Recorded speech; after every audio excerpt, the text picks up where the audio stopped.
The controversial new golf tournament's teeing off tomorrow in London. It's called Liv Golf Invitational. Saudi Arabia is bankrolling it. And the analysts say the country's using the tournament as a way to sort of clean up its image after all the accusations of human rights abuses and the killing of Jamal Khashoggi. The tournament has already lured some of golf's biggest stars: Phil Mickelson, Dustin Johnson, and Sergio Garcia. Bryson DeChambeau and Patrick Reed also reportedly set to join them. All the players in the Liv Golf Invitational set to make huge money, but it could cost them the chance to compete in the PGA. I want to ask about this. There was a story that was first reported in the New York Post yesterday by Brian Wacker about a 9/11 coalition of families and survivors of the 2001 terrorist attacks.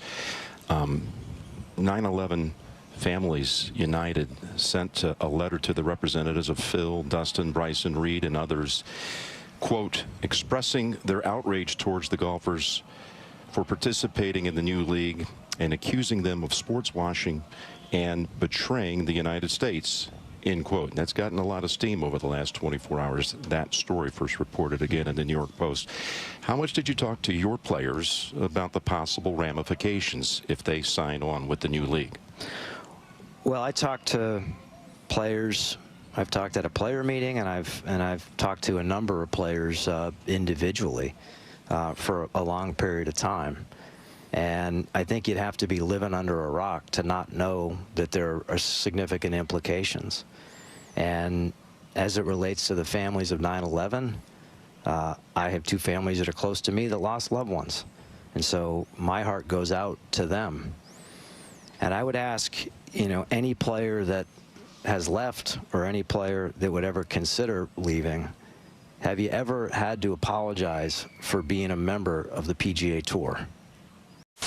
The PGA Tour and the Saudi-backed Liv Golf have agreed to a shock merger. It ends a two-year battle that saw the upstart splash millions of dollars to lure some of the biggest players away from the traditional PGA events. Obviously, it's been a very dynamic and a complex couple of years. And for players, I'm not surprised that, you know, this is an awful lot to ask them to digest.